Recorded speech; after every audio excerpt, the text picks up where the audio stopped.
Differential ஈக்குவேஷனில் ஒரு problem பார்க்க போகிறோம்.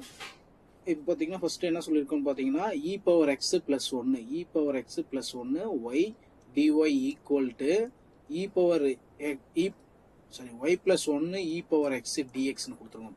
ப்ராப்ளம் பார்த்தீங்கன்னா இ பவர் எக்ஸ் ப்ளஸ் ஒன்று y dy equal to y plus ஒன்று இ பவர் எக்ஸ் டிஎக்ஸ்னு கொடுத்துருக்கோம். ஸோ இது வந்து டிஃபரன்ஷியல் ஈக்குவேஷனில் நம்ம எந்த மெத்தடில் சால்வ் பண்ணுவோம் அப்படின்றத பார்ப்போம். அதாவது இது வந்து நம்ம வேரியபிள் செப்பரேஷன் ஆஃப் வேரியபிள் மெத்தட்ல சால்வ் பண்ணலாம். சரிங்களா? செப்பரேஷன் ஆஃப் வேரியபிள் மெத்தட்ல என்ன பண்ணுவோம் அப்படின்னு பார்த்தீங்கன்னா, ஸோ நம்ம எக்ஸ் எல்லாம் ஒரு பக்கமும் ஒய் எல்லாம் ஒரு பக்கமும் செப்பரேட் பண்ணிட்டு அதை இன்டகிரேஷன் பண்ணோம்னா நமக்கு வேல்யூ வந்துடும். ஸோ அது வருதுன்னு நம்ம பார்ப்போம், அதோட ஆன்சர் வருதுன்னு பார்ப்போம். ஸோ செப்பரேஷன் வேரியபிள் மெத்தடில் சால்வ் பண்ணி பார்க்கலாம். சரிங்களா? ஸோ ஃபர்ஸ்ட் பார்த்தீங்கன்னா இப்போ எக்ஸ் ஒய் எல்லாத்தையுமே நம்ம ஒவ்வொரு பக்கமும் செப்பரேட் பண்ணுறோம். ஃபர்ஸ்ட் இ பவர் எக்ஸ் இருக்கு. ஸோ அப்போ இ பவர் எக்ஸ் ப்ளஸ் ஒன்று வரும். இ பவர் எக்ஸ் ப்ளஸ் ஒன்று டிஎக்ஸ் ஈக்குவல் டு இந்தாண்ட சைடு பார்த்தீங்கன்னா ஒய் இருக்கா, y equal to y divided by y plus ஒன்று டிஒய். இப்படி தானே பண்ணுவோம். இ பவர் எக்ஸ் எடுத்துகிட்டு வந்துட்டோம். E power x divided by e power x plus ஒன்று டிஎக்ஸ் எடுத்துகிட்டு வந்துட்டோம். அடுத்து ஒய் அதான் எடுத்துகிட்டு போனோம்னா டிவைடில் ஒய் ப்ளஸ் ஒன்று போயிடும். So dx by dy. சரிங்களா? சரி, டிஎக்ஸ் இருந்தாலும் டிஒய். ஓகேங்களா?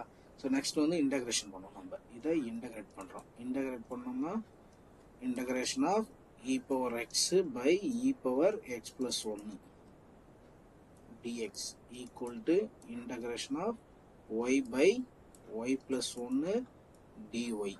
இது இன்டகிரேஷன் பண்ணோம்னா log of c constant add ஆகிடும் கூட. சரிங்களா? லாக் ஆஃப் சி வந்துடும். ஸோ நெக்ஸ்ட் பார்த்தீங்கன்னா இப்போ இது இன்டகிரேஷன் பண்ணுங்க. இன்டகிரேட் பண்ணீங்கன்னா என்ன வரும்? ஸோ இங்கே பாருங்க இ பவர் எக்ஸ் மேலே இ பவர் எக்ஸ் இருக்குது. ஸோ இதோட டினாமினேட்டர் இருக்குது, நியூமினேட்டர் இருக்கிறதுனால இது இன்டகிரேஷன் பண்ணும்போது இருந்துச்சுன்னா ஸோ அதுக்கு நம்ம log of e power x plus ஒன்றுன்னு எழுதுவோம். E power x plus one equal to இந்தாண்ட சைடில் நம்ம பார்க்கும்போது so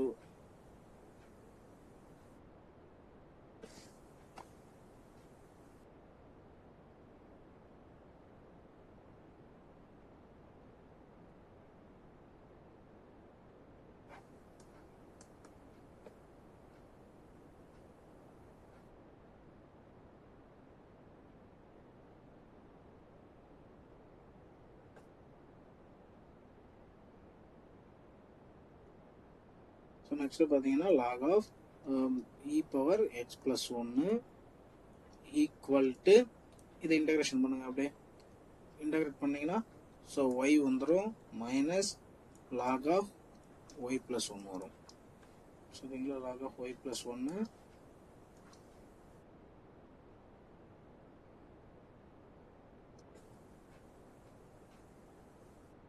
plus c plus log c. Next பார்த்தீங்கன்னா இதுக்கு அடுத்த step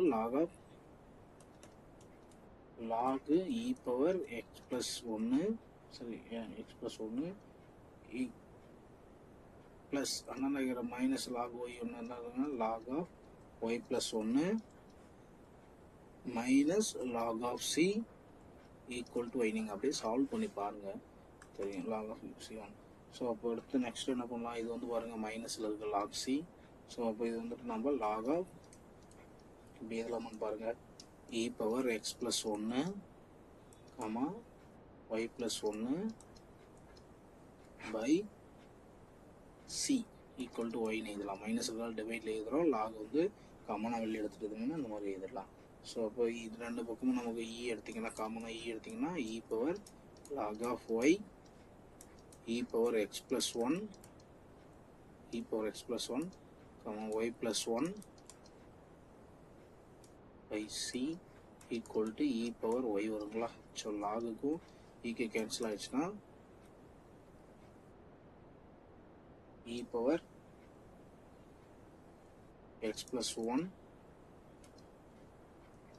Y plus one by c equal to e power y வந்துடும். ஸோ இதை அப்படியே மாற்றி எழுதுனீங்கன்னா எப்படி எழுதலாம்? One plus y 1 plus e power x equal to c into e power y ன்னு எழுதலாம். ஸோ இதுதான் ஆன்சர். இந்த மாதிரி எழுதுறாங்க. அப்புறம்